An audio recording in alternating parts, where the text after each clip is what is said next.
Welcome to the Deep Dive. Today, we're tackling a pretty big question. How might figures like Donald Trump and Elon Musk impact your personal wealth? Right.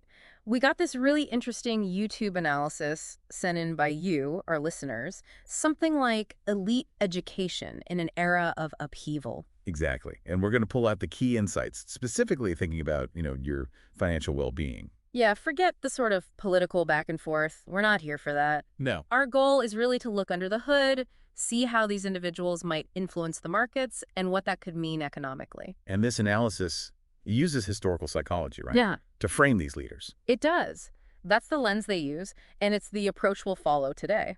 Trying to understand potential consequences, not taking sides. The video actually mentions that many business leaders are already talking about Trump's personality, thinking about how it affects their own wealth. Which really caught our attention. It makes sense to bring that same kind of focused perspective to your investments. And there's a warning right at the start of the video, isn't there? Mm-hmm. A crucial one. Don't just blindly support or oppose these figures. Right. Instead, focus on how their actions, their policies, might cause those ripples in the market that, well, hit your bottom line. Okay, so let's get into the framework the video uses. It starts with different types of leaders. Sure. First are the strategic leaders. Yeah, strategic. Think Napoleon, Churchill, people with a long-term vision. And the financial angle there is. Well, they tend to create lasting change, like Napoleon's legal code. The video suggests that if you can align investments with their long-term strategies. Could be beneficial Potentially, yes. over the long haul. Okay. Then the second type, storyteller leaders. Roosevelt, Bush Jr. were the examples. Right. These leaders are often good at compromise, finding common ground. So they create more stability. Generally, yes. Predictable environments, and wealth management institutions usually prefer that, Less surprise, easier planning. Makes sense. Which brings us to the third category, the one the video links to Trump, the agitator. Mm-hmm. Examples given were Hitler, Mussolini. That sounds like a financial red flag. The analysis definitely frames it that way. These leaders use strong rhetoric, stir emotions. But lack long-term planning. That's the argument. They're seen as favoring disruption, which the video argues makes them wealth destroyers. Historically, wealth preservation struggles in that kind of environment. The video really emphasizes Trump's short-term focus, the division. Even compares his presidency to reality TV. Yeah, playing the role rather than fulfilling the function, perhaps. So the financial takeaway, according to this analysis, is basically be cautious. That seems to be the core message, that this style doesn't really foster the stability needed for, long-term wealth building. Now, this is where it gets quite detailed. The video tries to map out Trump's psychological code based on public information. First trait, narcissistic personality. Right. A need for constant attention, admiration, feeling anxious if ignored. Like Louis XIV or Nero, the video says. Exactly. Always needing the spotlight. And the risk for decision-making. Difficulty taking criticism or advice, which means potentially flawed decisions because you're not getting that crucial feedback loop. Like speeding without a map. Or anyone telling you there's a cliff ahead. Yeah, that's the analogy used. No course correction. Okay. Second trait, Machiavellianism. What does that look like in practice? It's about being skillful, maybe even cunning in controlling and manipulating people or situations, shifting stances maybe for personal advantage. The video compared this to Tacitus. Yes, the Greek tyrant known for his clever tactics in gaining and keeping power. It's about achieving goals sometimes, regardless of the methods. And the third trait is immediate gratification, wanting results now. Exactly. Impatience with long-term policies or strategies. Yeah. Think of the marshmallow test, taking the one marshmallow now instead of waiting for two later. So how might that play out in policy? It could lead to more impulsive decisions, things that offer a quick win, maybe, without fully considering the downstream consequences. Okay, so if you combine those three traits, narcissism, Machiavellianism, immediate gratification, what kind of decision patterns does the video suggest we might see? Well, the analysis points towards very binary thinking, win or lose, black or white. Not much room for nuance. Apparently not. Like into perhaps unsophisticated thinking, like the example given of someone just reacting to TV characters as purely good or purely evil. Interesting comparison. What else? A big focus on the personal brand. image approval ratings, maybe prioritizing those over the actual duties of the office. Like a pop star worrying about popularity. That was the comparison, yes. But- A focus on staying popular rather than the nitty-gritty of governing. And finally, A tendency to maximize short-term benefit, potentially neglecting those long-term risks we talked about. but the video includes a pretty important caveat here, doesn't it? Oh, absolutely. It stresses that this is an interpretation. It's based on media portrayals, public appearances. Which might not be the full picture. Exactly. We don't have complete data. There's how someone sees themselves, how insiders see them, and then there's the media image. They can all be quite different. Good point. So, looking at history, the video says this style isn't unique. Who else comes up? They mention Andrew Jackson, the 7th U.S. president, populist anti-establishment, also Roman Emperor Nero, known for self-indulgence, erratic rule, and Silvio Berlusconi in Italy. Strong personal brand, often bucking political norms. And historically, what are the potential outcomes for leaders with these kinds of traits, according to the video? It suggests two main paths. One is lasting political influence, like Jackson managed to achieve. And the other? Marginalization, maybe even removal from power due to their excesses, like Nero or Caligula, a more destructive end. And given Trump's age, the video suggests That these patterns are probably quite ingrained, unlikely to change significantly, which implies the impact, whatever it is, could be quite significant and maybe irreversible. Let's shift to the economy then. Yeah. How does the video see Trump's policies affecting, our wealth? It acknowledges some potential short-term positives: tax cuts, deregulation, maybe infrastructure spending, protectionism. These might give a temporary boost. Right. But it emphasizes major long-term risks: potential economic downturns both in the U.S. and globally, instability. Domestically and internationally. Yes, and concerns about the Federal Reserve, too. How so?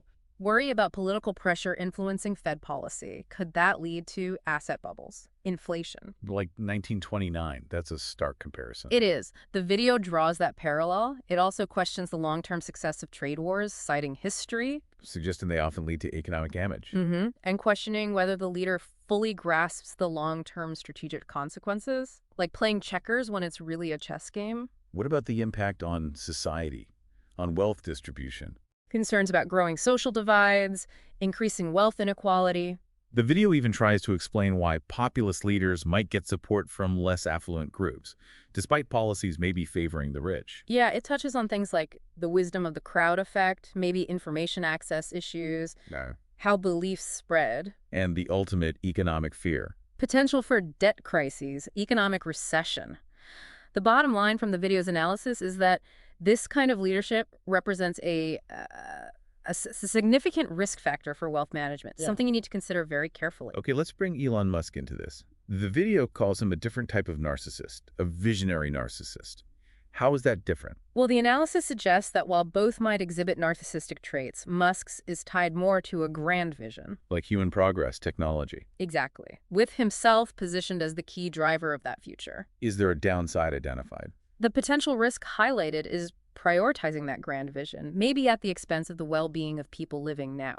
The video used a pretty dramatic comparison to Thanos from the Avengers. Wow, okay. What are Musk's main tools of influence, according to this analysis? It boils down to three things. Technology, obviously. Capital, the huge amounts he controls. And his massive social media presence. Which he uses to shape narratives. And control discourse, yeah. Very effectively. So, Trump and Musk, how might they interact? The video speculates on cooperation versus conflict. It sees some common ground. Both seem to dislike government oversight, maybe regulation. And both are masters of social media. Definitely. But their core focuses diverge. Musk is tech, future-oriented. Trump is more about nationalism, maybe older industries. Potentially conflicting ideologies, then. Could be. So the video suggests maybe short-term cooperation on specific issues is possible. But long-term harmony seems unlikely. Less probable, according to this view. And again, the caveat. This is based on public information, media narrative. The friend's eye view versus the public persona. Yeah. Got it. How does the video see Musk influencing government and the economy more broadly? Well, he seems to want to integrate his ventures, SpaceX, Starlink, Tesla, with the government for contracts and support. But he also challenges authority sometimes. Oh, yeah. Okay. Think about the COVID factory reopening issues or his criticisms of the Biden administration. He's not afraid to push back. Is his approach seen as different from Trump's in that regard?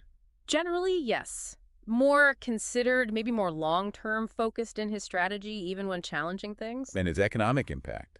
It's complicated. Very huge positive contributions through technological innovation, no doubt, but also potential negatives through, say, market disruption or using his influence in ways that might seem like manipulation. The analysis gets quite speculative about Musk's future role, doesn't it? Almost sci-fi. It does. It throws out the idea of him becoming a kind of tech emperor in the AI era. Blurring the lines between a corporation and a government. Exactly. Using the fictional umbrella corporation as a sort of cautionary tale of what unchecked corporate power in tech could look like. And this is linked to AI development. The video suggests this is sort of inherent in where AI might be heading, concentrating power. The big question then becomes, will Musk achieve that vision, or will someone else, maybe even more ambitious, overtake him? Fascinating, if a bit unnerving. Yeah. Okay, so given all this potential uncertainty swirling around figures like Trump and Musk, what does the video advise for wealth management strategies for you, the listener? The main takeaway is more risk means you need more diversification. Spread your bets wider. Precisely. Think about extreme risk scenarios and diversify accordingly. Across stocks, international markets, gold, maybe some crypto, real estate, other tangible things. Does it mention any specific sectors? For stocks, yeah. It suggests potential short-term plays in areas like energy, infrastructure, defense things that might align with Trump's stated priorities. And longer term? Longer-term potential in AI, autonomous driving, space tech areas more aligned with Musk's world. But Caution is needed. big caution. Short-term bubbles, potential crashes are a real concern mentioned. What about crypto? Seen as a potential hedge if, say, Trump's policies were to devalue the dollar. But crypto has its own huge risks, right? So the recommendation is diversify, maybe have some exposure, but keep it limited, don't bet the farm. And hedging against political instability generally. The usual suspects. Gold, international investments, maybe safe haven currencies like the Swiss franc or Japanese yen. Even U.S. Treasury bonds, potentially. What about real estate? Specifically U.S. real estate? Short term, things like inflation or low interest rates could maybe boost prices, but it's complex. They also mention overseas markets like Singapore or Dubai potentially doing well. But there's a timing issue here, isn't there? Yes, the video notes that ideally you'd have started these diversification moves earlier. Some asset prices have already moved quite a bit. Okay. Now, a specific question came from a listener about Tesla stock. The video had a pretty clear view on that. It did. It acknowledges the incredible success under Musk, obviously. But it emphasizes how much of that current value is tied directly to Elon Musk himself. His health, his focus, his freedom from major political or legal trouble. It's heavily dependent on one person. Extremely. The video compares it to early IBM, totally reliant on its founder, versus a company with a deep, robust structure that can survive leadership changes. Highlighting the fragility. Yeah. What happens to Tesla stock if something happens to Musk? That's the core concern. The analysis basically says you need to pray nightly that he stays okay. So not really a stable, long-term anchor for wealth preservation. That's the conclusion drawn. High risk, high reward, absolutely. But maybe not the place for capital you can't afford to lose because of that single-person dependency. And past gains. Attributed partly to Musk's continued functioning, maybe even some luck in the analysis. They bring up historical examples, Henry Ford, Kodak. Figures in companies that were once dominant but faced decline. Exactly. To show that Musk and Tesla aren't necessarily immune to those kinds of shifts, it's a reminder that things change. And the final point on this was about wealth preservation itself. Yes. The video stresses that preserving wealth often takes more effort, more knowledge, more careful planning than creating it in the first place. Okay, so let's try to wrap this up.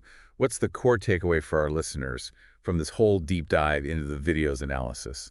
I think the main insight is that understanding the potential psychology, the likely decision patterns of these really influential figures like Trump, like Musk, is becoming, well, crucial. It's not just politics, it's finance too. It's essential for navigating wealth management today. You have to look beyond just the headlines, the day-to-day noise. And try to analyze the deeper drivers. Yes, and think about the potential consequences for the economy, for markets, and ultimately for you. And what should listeners be thinking about as they move forward from here? The video really encourages you to take these kinds of frameworks, the leadership types, the psychological traits, and try applying them yourself. To analyze other influential people. Exactly. Identify potential risks, maybe spot opportunities that others are missing. And the final thought from the source material was pretty sobering, wasn't it? It was. It suggested the next decade could be really challenging for just holding onto your wealth, urging everyone to be diligent, to do their homework. Move beyond just consuming news. Right. Focus on analyzing, safeguarding your finances. The video basically says the real work, the battle for your financial security later in life, that's starting now.